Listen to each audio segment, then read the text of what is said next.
during the session, you can go ahead and ask questions during the chat. We should have plenty of time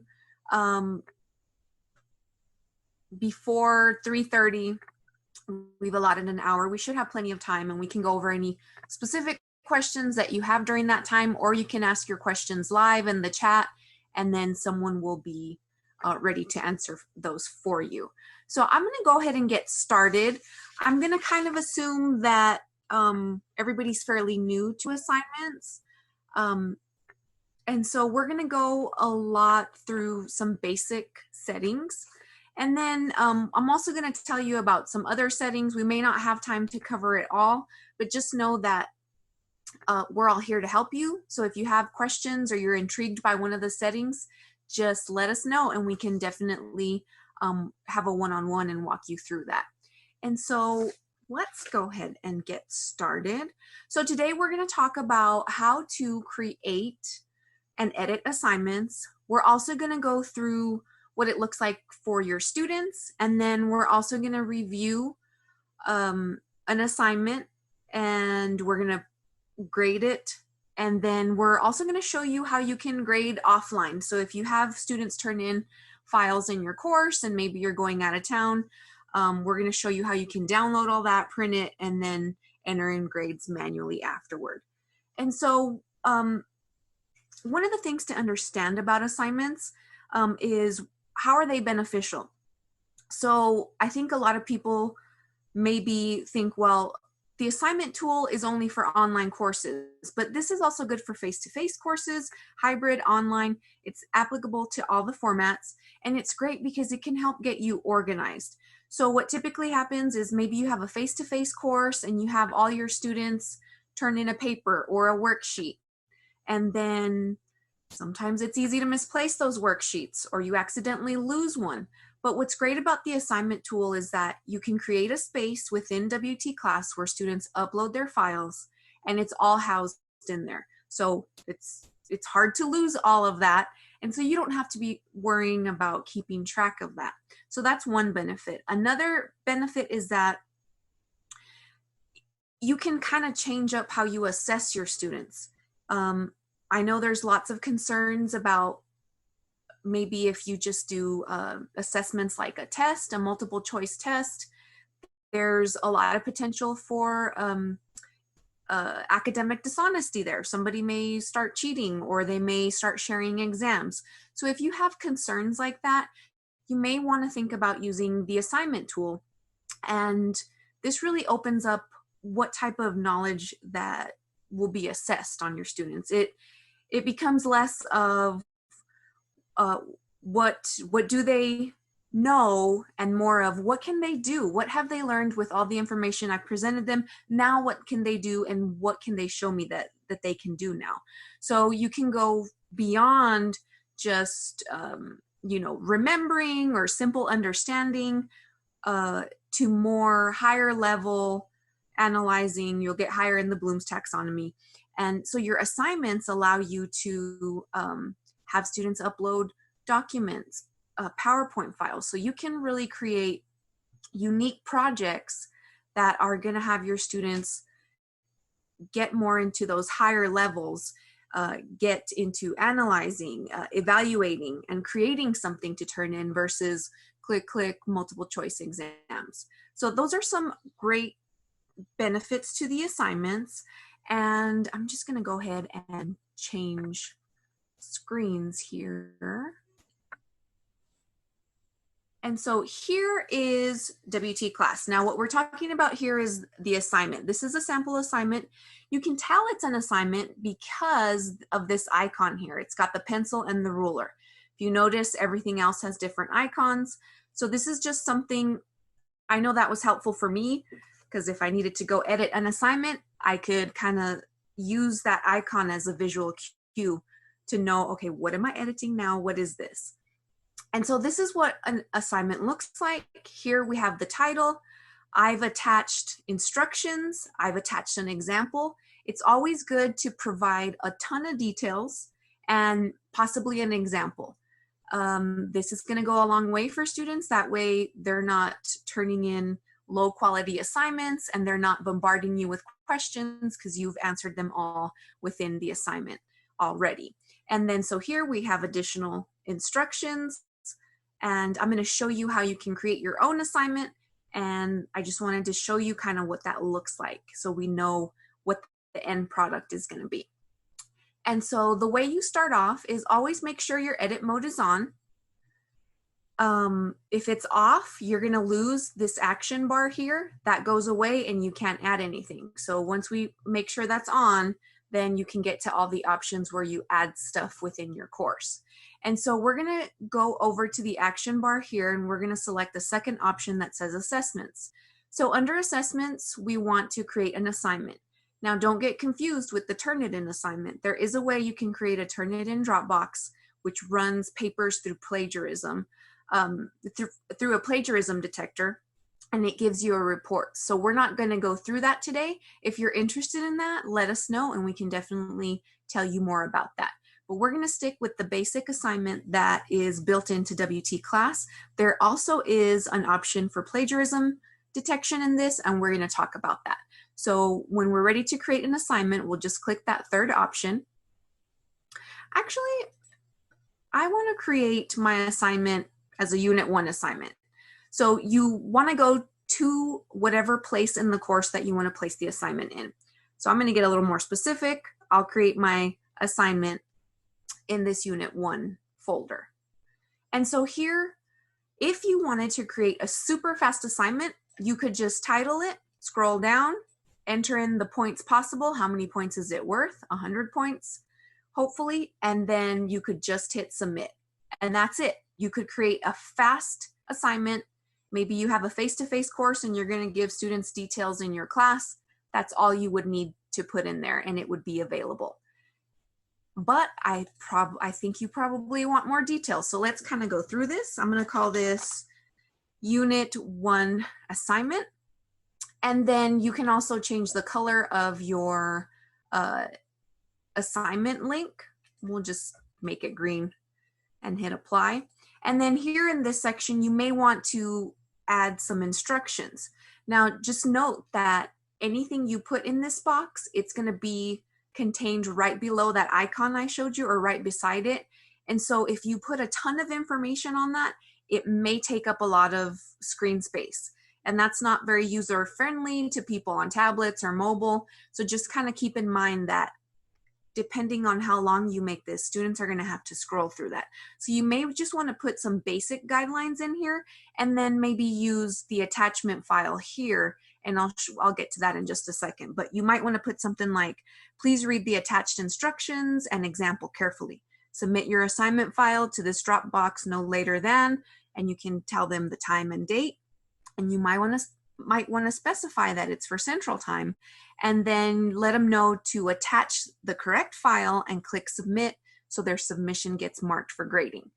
And we'll talk a little bit more about that later. So you might just want to keep it plain and simple. So I'm just going to put, please submit here by, we'll say June 8th at 11:59 p.m. And, you know, I'd probably put, make sure to hit submit and attach the correct file. It's always good to remind them. They sometimes forget and will do submit incomplete files or the wrong file. And so it's always good to place a little more information there. But so now we're going to talk about the assignment files here. So in that first example I showed you, I attached a Word document of instructions and a separate file for examples. So what you can do is you can attach a file here or within the instructions. So you have the attach file option here. I like to use this one because it places it right below the title and it just makes it clear that you must view these attachments. So you can click browse your computer and attach your files there. And so I think I have my sample documents here. We can do instructions.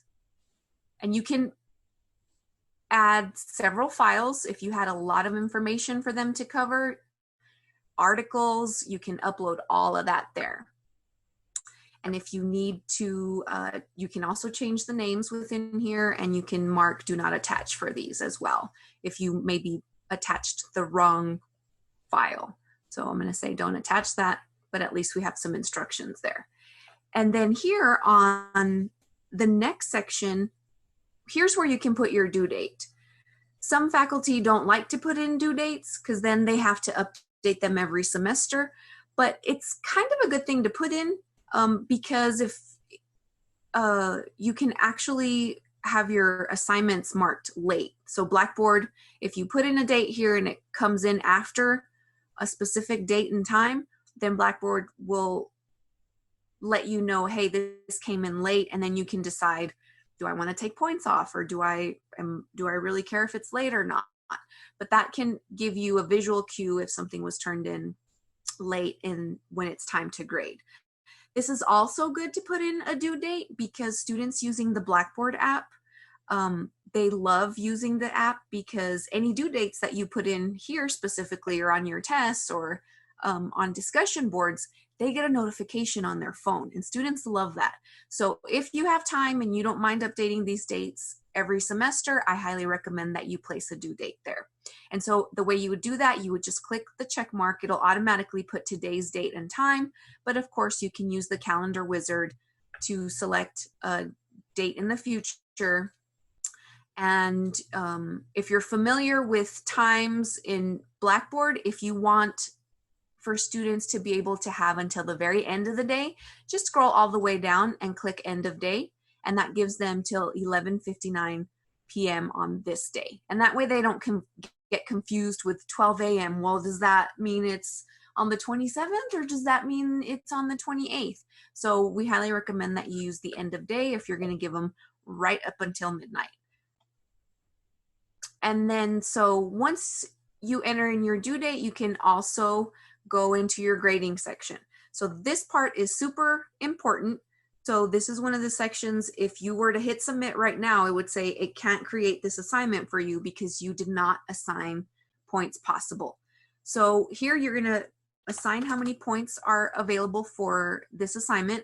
We highly recommend that you use out of 100 points, especially if you're doing a weighted grade book, it just does the calculations better. If you start using partial points or 5 points or 0.5 points, weird things start happening with the calculation, and it's not always beneficial for the student.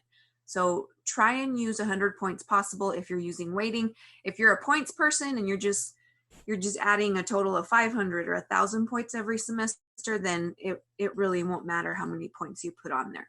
In the next section, you can add rubrics. Now, rubrics are great for grading. They make grading super simple. It's a little work on the front end, but then you can just click, and it'll assign a certain amount of points, like especially if you're grading papers. You may be reviewing the introduction and the body and the conclusion. So you can kind of look at those areas. You can add areas or criteria that you want to assign specific points to. And did they do a good job? Did they do a poor job on that? So you can create your own rubrics and then attach them here. We don't really have time to go over how you create those, but if you're interested in that, just know that option is there and we'd be happy to walk you through that. And then the next section in the grading are about submission details. So this section here, it's defaulted to an individual submission with only one attempt. And so the great thing about the assignments tool is that you can now create group submissions. So if you wanted, you could create a group assignment.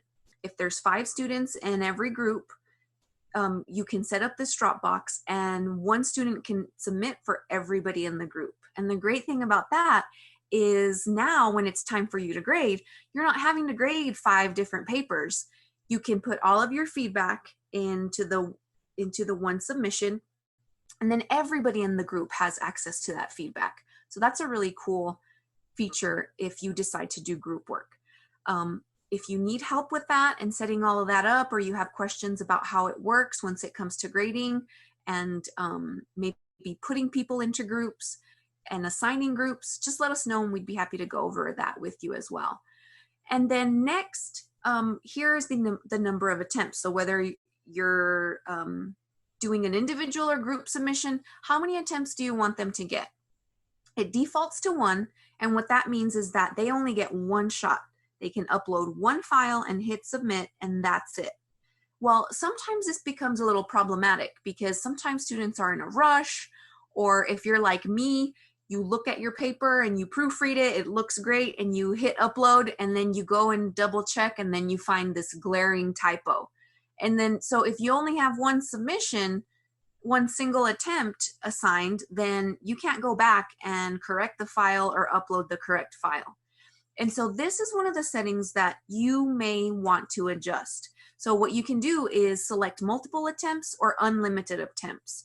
When you select multiple, you can type in how many you want to give your students, and that way that might ease the amount of emails you get in your inbox saying, oh, I messed up, can you please allow me another attempt? Or you can just do unlimited attempts, and then students can upload to their heart's content.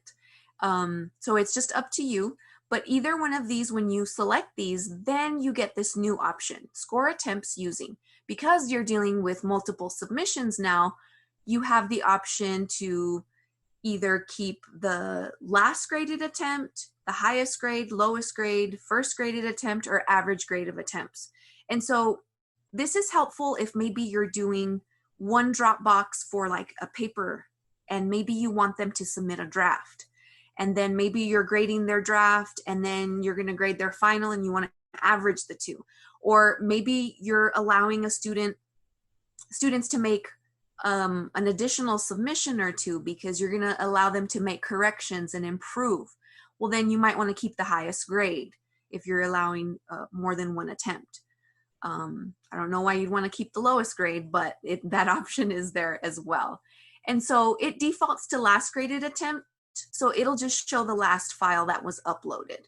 So it depends. Do you want to see every single attempt? If you have it set to unlimited and you go to grade, it's going to show that student who just made a bazillion uploads, and you'd have to view all those attempts. So probably your best bet is to do last graded attempt if you're just doing 1 assignment, no drafts.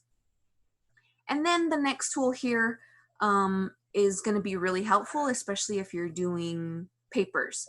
So if you're doing unique responses, like maybe students get to pick a topic and then get to write a paper on that, then you might think about using this plagiarism tool called Safe Assign.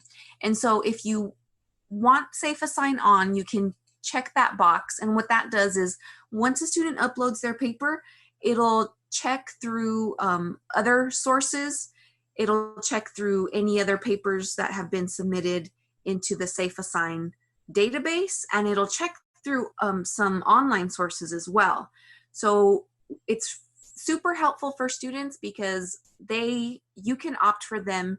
Here it says allow students to view the Safe Assign originality report. And so if you check that, students can actually see their paper submission and check that originality report and see, portions of their paper highlighted, like maybe it's too similar to something on the web.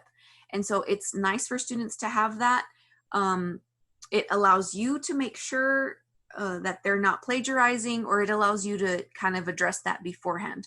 I know a lot of faculty who love to do just a Dropbox that's worth 0 points, and they tell their students, before you submit to the final Dropbox, your final paper, make sure you run it through Safe Assign, and you take care of all that plagiarism, and you deal with that before you submit to the final Dropbox.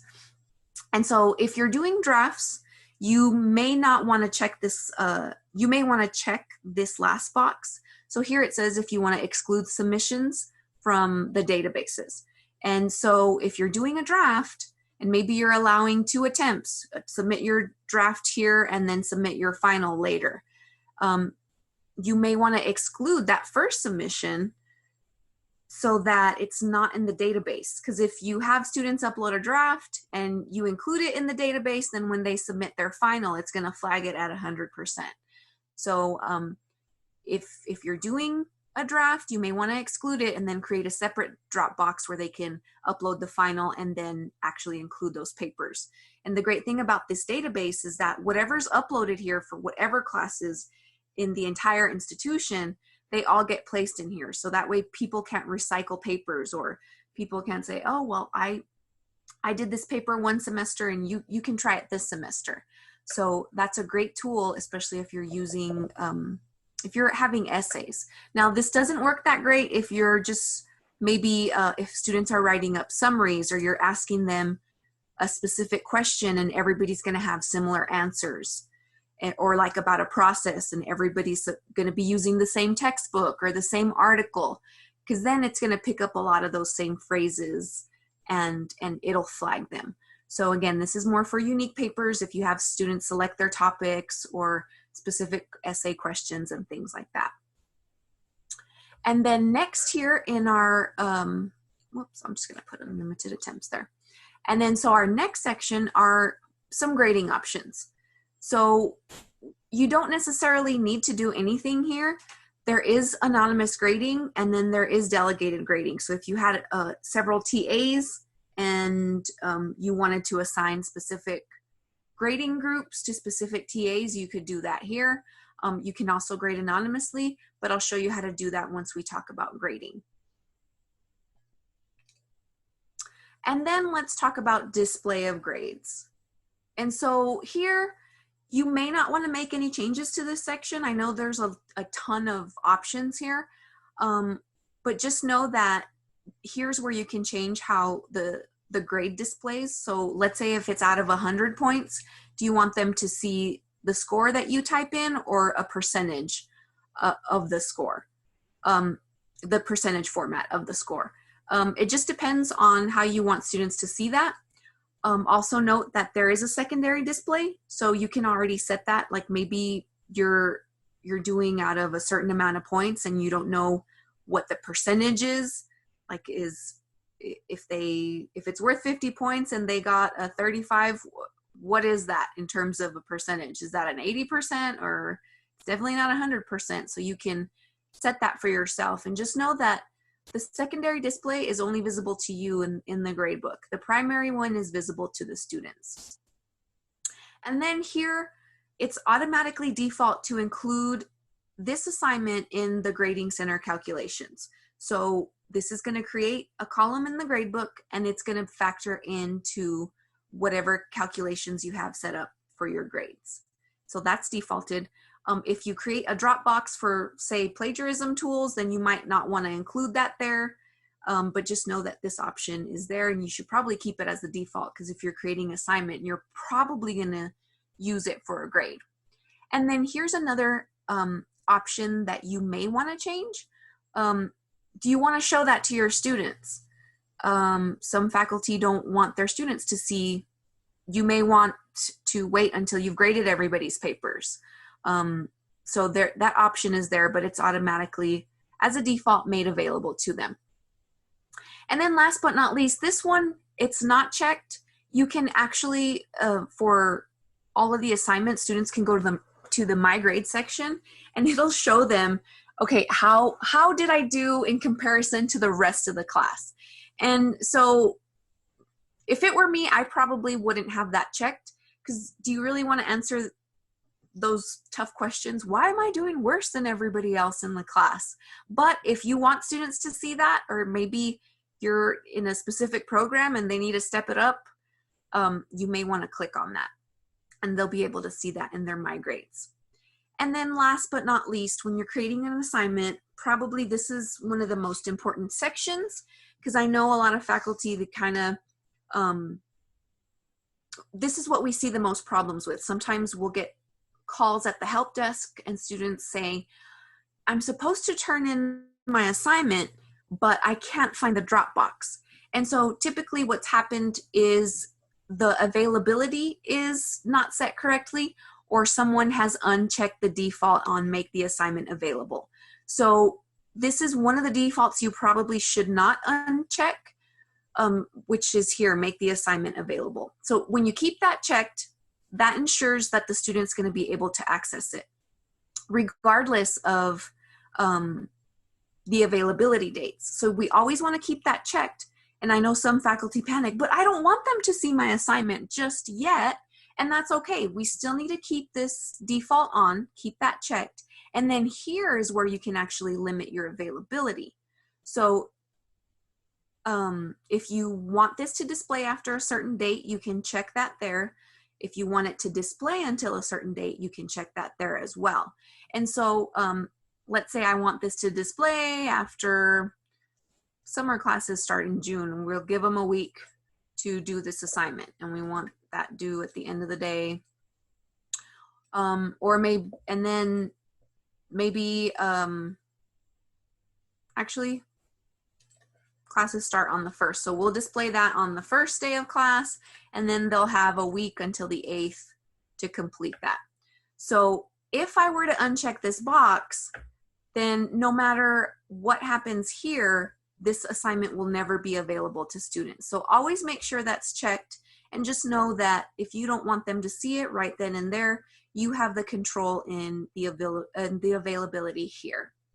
And then last but not least, you may want to track number of views. This allows you to see in the various reports that you can run in Blackboard. This allows you to see, okay, did the student, have they actually looked at the assignment? Did they ever click on it? And it'll provide you stats like that. So that's how you can create a basic assignment.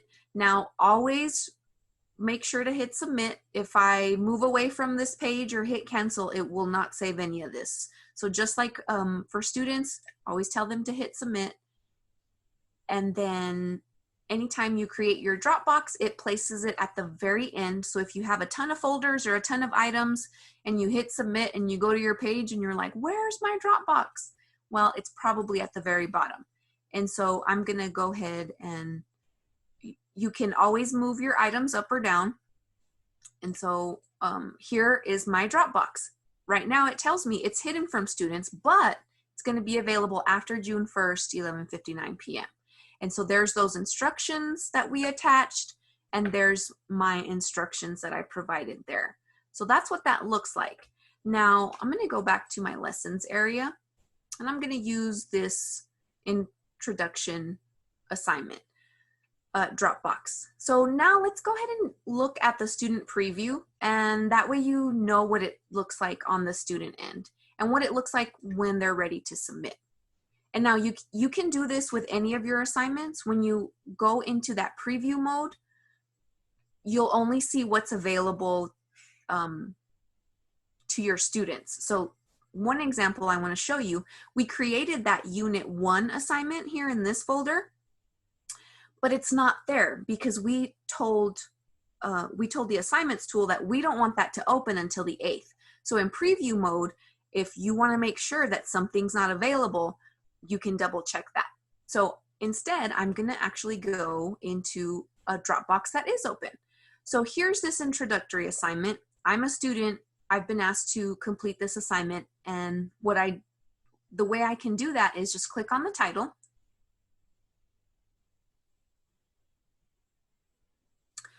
And then here, whoops, I maxed out my attempts here. We're gonna keep the preview data. And actually, this is I'm glad that happened because I forgot to tell you how to edit an assignment. So if you, I actually only gave myself 2 attempts on this for submissions, and I think I maxed out my 2 attempts. So I can increase my attempts here. I'll say 5. Hit submit. So by the way, if you need to edit your assignment options, or maybe you want to change your availability dates, all you have to do is click the drop down arrow by the link of the assignment that you want to edit and click edit, and it'll take you right back to those options. So I'm going to go back into student preview mode. Going to go to lessons, and now I'm going to try and turn in my introductory assignment. And so when I click on the title, this is what a student sees. If they've already made a submission, they'll actually see their submission there, or they can hit start new if you've allowed them multiple attempts. And so if they were doing this if they were actually trying to submit for the first time, this is the first page they would see. And so it tells them when it's due, how many points, it shows the instructions again, and then it shows those attachments, instructions, an example, just to make sure that they're getting all the information. Now students can write a text submission here, or they can attach their own file. And so we can go there, attach a file, and they can attach multiple files. So it's not like they can only submit one. And of course, just like with your feature, they can hit do not attach. The difference here is that students have a section where they can make comments to you. So a student can make a comment there. I love the assignment. I hated this assignment. Thank you. They can write that there. So hopefully students don't get confused with the two. Every now and then you'll get a student that may put their actual submission in here, or they'll type their submission here in the comments, and that's not where they should put that information. You can have them type their submission in here, or you can have them attach the file. If you have a preference, most faculty love for students to attach a file because then it gives them an automatic preview, and I'll show you that in just a second. So if you have a preference, if you don't just want to like read a text submission, you want a nice preview of the paper, you might want to tell them to do only attach a file. And again, that's important for you to be specific in your instructions. So now I've attached my paper, I'm a student, and I'm ready to turn this in. Now, that's why I mentioned earlier, be specific in your instructions. Make sure you tell them to hit submit, because they could hit save draft. And what that does is it saves a draft of maybe their text submission up here, or a draft of whatever they've attached there. And you cannot view drafts. You as an instructor have no access to that. And there's no way you can push a draft through. So you want to make sure that students are hitting submit and not just saving a draft and say, well, I turned it in. They need to make sure and hit submit. And that is what puts it in the needs grading queue. So once they hit submit, it's important to note that everybody gets a submission confirmation. And so here's the number that they get. And they also get an email in their email. And so it tells them successful submission, and it gives them this confirmation number. So if your students ever have an issues and if they say, I know I turned that paper in, ask them if they have the confirmation email or this number. And if we have this number, we can definitely track the assignment down. But if they don't get that email and they don't get this confirmation number, then that means they didn't submit. Or maybe they moved away from the page and didn't hit submit, or they hit save draft, and that's why you can't see anything there. So just make sure and tell students, save those emails. They're super important, especially when it comes to grading time and you start wondering, why did I get a 0? And so here's where I wrote that text submission. There's also where I uploaded files as a student, and this is the little preview I was talking about. It looks more like a paper, and you can see if they followed like their formatting instructions. If they do just a submission text, there's no way to format, and if you're having them learn some specific writing style like APA or something, then you might want to make it mandatory that they submit a document, so you can look at that as well. And so some of the things I can see here is, well, actually we're going to talk about what students see once their papers are graded. And so here I've got different attempts. I made attempts on different dates. As a student, I can come check and look at my attempts. So I can see that now my attempt 3, it actually tells me there. So students know if you place a due date, they know if their submissions are late. So this was actually due a long time ago and I submitted today and it's late. So you'll be able to see that, and students can too. And then here are those Safe Assign reports that students can look at. Because I've submitted this file so many times, it has 100% on there. And so this is how students can also come back and check their grades. And so since we're on that screen, let's just talk about a few things here on students. So I'm going to go to the submission that actually has a grade.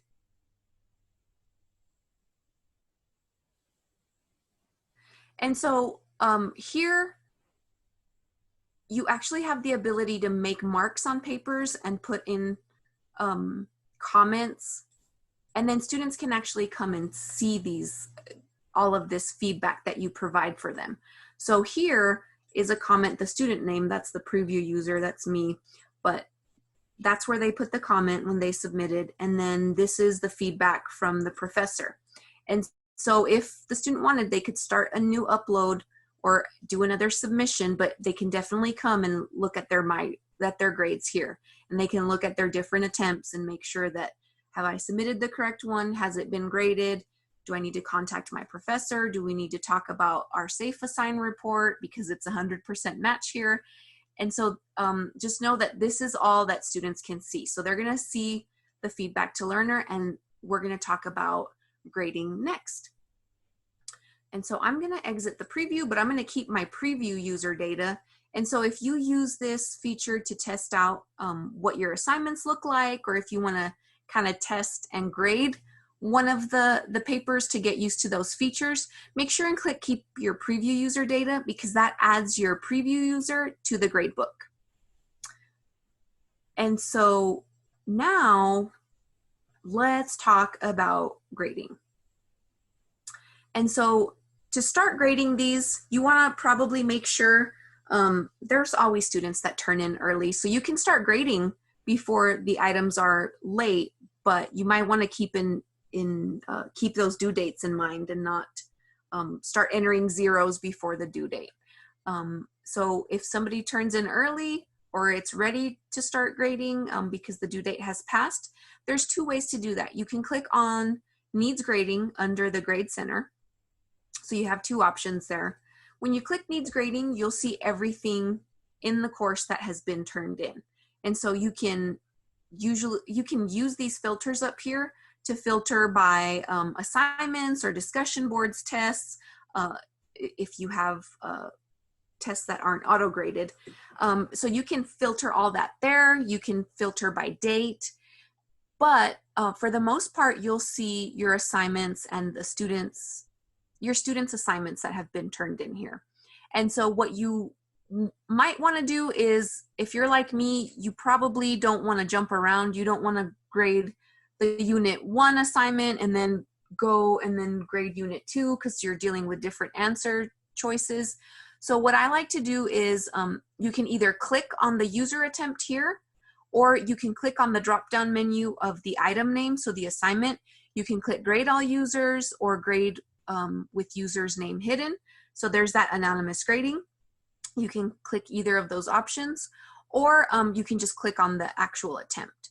And so here it also reminds you, oh, this assignment is late, and then you can take that into consideration when you're grading. And so let's go ahead and just grade this student attempt here. Actually, let me go back. We'll do, yeah, we'll do the test student. And so it's saying this student submitted twice. And so because the default, I have it set to the last attempt, it's just showing me the second attempt. So there's multiple here, but I'm gonna assume that the student just wants me to grade what they last submitted. So here is the student's paper. You can click on the pencil and make marks. Click done. You can also click the comment box, and you can either just add a comment at the top and click post. Students can reply to your comments, so it can be kind of like a discussion if it needs to be, or you can, so you can put those on any parts of the page, so you can click close. Now this is going to change soon. I think we're due for an update sometime in the summer, and so you're going to see that this page is going to now have more features, and it's not going to be called Box anymore. It's actually called Blackboard Annotate, and it's super cool because you can create like stamps to stamp papers. It's got more highlighting features, more different colors of markups, and it's just more robust than what we have now. And this one's kind of buggy. Sometimes it doesn't do what you want it to do. So just know that's coming. I won't spend too much time on this since it's going to change. But what really won't change are the features here on the right. So just know that you can actually expand the grading pane here. So click on that arrow and it expands that. So this is where you can write additional comments to students. So if you make markups or comments within the paper, you might want to tell students, please see comments in paper.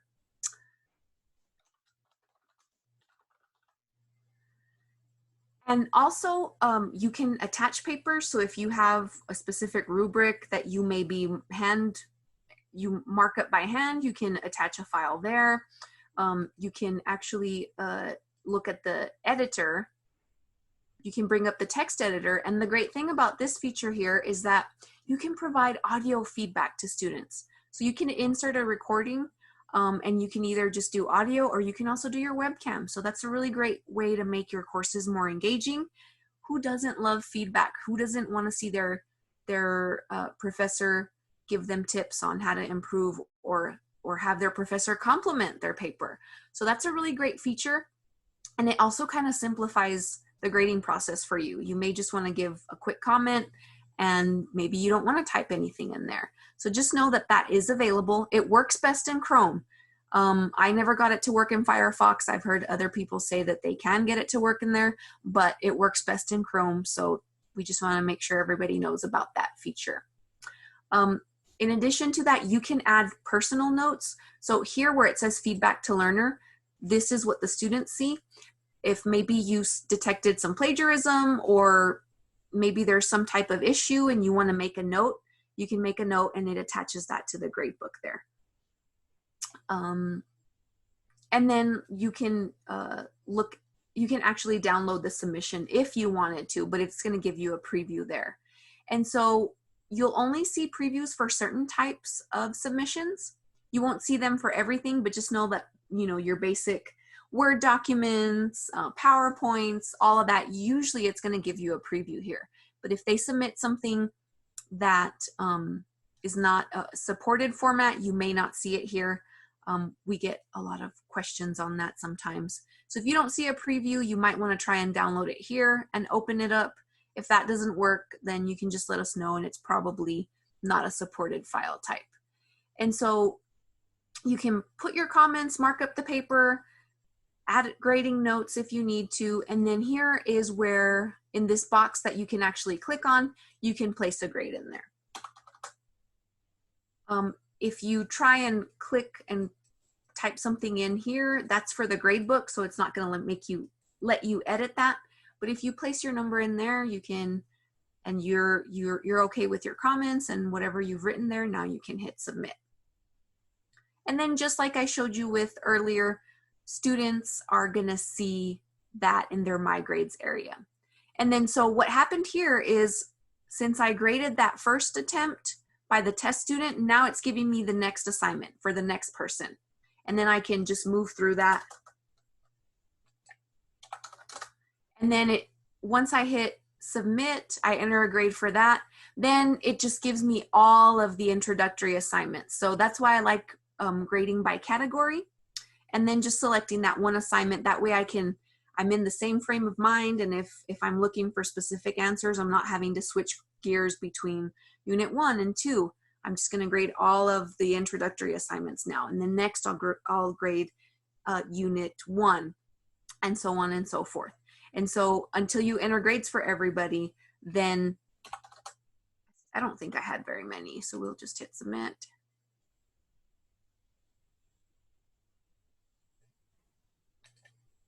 I think eventually we'll hit the end of the queue. And then there we go. Now when I go to needs grading, there's nothing in my queue. And then, so just so you know, there is a way, if you go to your full grade center, there is a way for you to actually grade from your full grade center as well.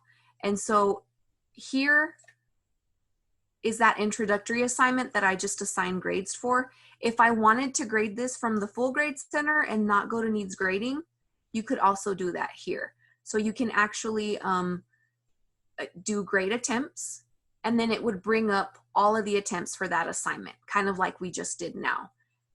And then you could go through and then put in your grades. And I'm gonna go back to that full grade center. So it just depends. I like the needs grading because if I wanna start grading early, there's always students that submit before the deadline, and it kind of lessens the grading burden after the due date. Another thing you might want to know about is, so here's that preview user account that I created when I entered in the student preview mode. And so if you keep your user data, you'll show up in the gradebook and you can test all of your assignment drop boxes. And so here, if you want, like, let's say you had a student, maybe you only allotted 2 attempts, and say a student messed up both of their attempts and they email you and they say, Professor, I'm trying to upload my paper, but it won't let me. Well, you could go to the student in the gradebook, you'd find the assignment, find the student's name, click the drop-down arrow, and then you can go and click View Grade Details. And so from the View Grade Details here, you can actually clear any of their attempts or ignore their attempts or view their attempts. So here, I could clear that first attempt, and then that would allow the student to have an additional attempt to actually do that third attempt. And so this is where you clear attempts, or you can ignore. I usually do ignore just in case if something comes up later or the student says, I deleted their attempt. Well, if you just ignore it, it's still there, and then it allows the student to have another submission. So that's how you can do that. I'm going to go back to the Grade Center and use my breadcrumbs at the top there. One of the other features, if you click on the drop-down arrow by the actual assignment itself, you can grade all of that with the username hidden. The username's hidden. This is just the same option in the needs grading, but it's also there. And then one of the other things I wanted to tell you guys about is that assignment file download. So let's say you're going to be at a conference and you have a ton of papers to grade, and you're not, maybe you have some time in the airport, but you don't want to be lugging around maybe your computer, or you'll have limited access to a computer. You can actually go into whatever assignment you want to download files for, click that drop-down arrow, and then select Assignment File Download. And so when you select that, it's really neat because you can then select what students you want to actually print submissions for.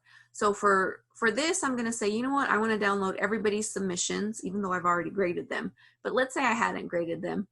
And then here, you can, it'll ask you, do you want to download all the attempt files or just the last attempt? I'm going to say I want to just do their last attempt and then hit submit.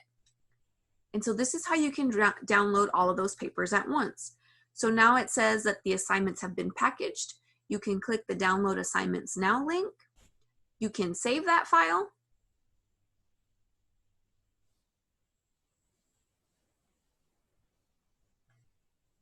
Sorry, my Zoom controls are locking everything. I gotta move them out of the way. And then so now I've downloaded that. It's in my downloads area. Did I open that? And then so there we go. There's my zip file. And so what this does is if the students submitted a text submission, it'll show you the text document there. But as you can see, these are Word document files that it downloaded. And because I made, I entered in a text submission and a file upload for most of these, that's why you see a text document. But like for instance here, there was no text submission, so there's not a text document accompanying that. So then from there, either you can do print all and send those to your printer and take those with you, or you can just view these offline. And then so for instance there, if you open a submission, you can make your own handwritten comments on that, and then you can always go back into the Grade Center and then enter in your grades afterwards. And just so you know, like for instance, where's a Dropbox? Here's one Dropbox. You can always, maybe if a student didn't turn something in, you can always click on that field and manually enter in any grade. And so you can tell that it's manually entered because it has that little orange triangle, versus when you grade inline, then you get just the plain numbers in there that you entered into the inline grading. And let me see what else I had for you guys.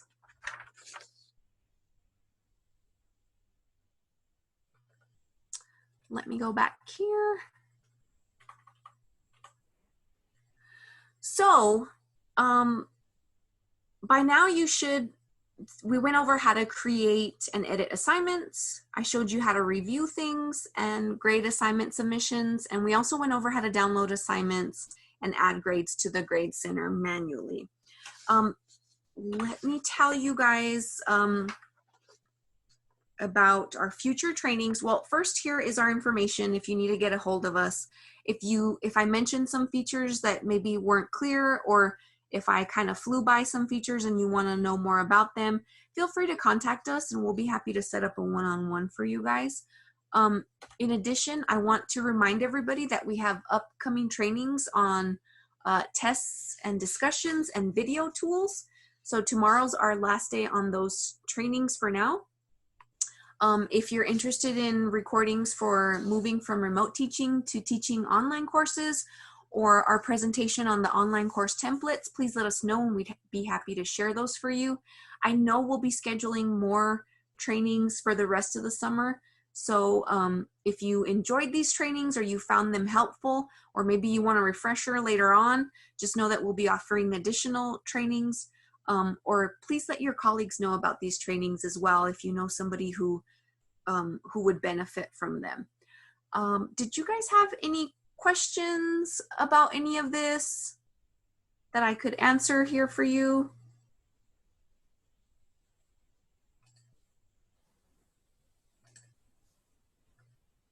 All right, well, if nobody has any questions, then thanks so much for attending. Again, please feel free to contact us if anything comes up. We're happy to help. And good luck with getting your courses online for summer and fall.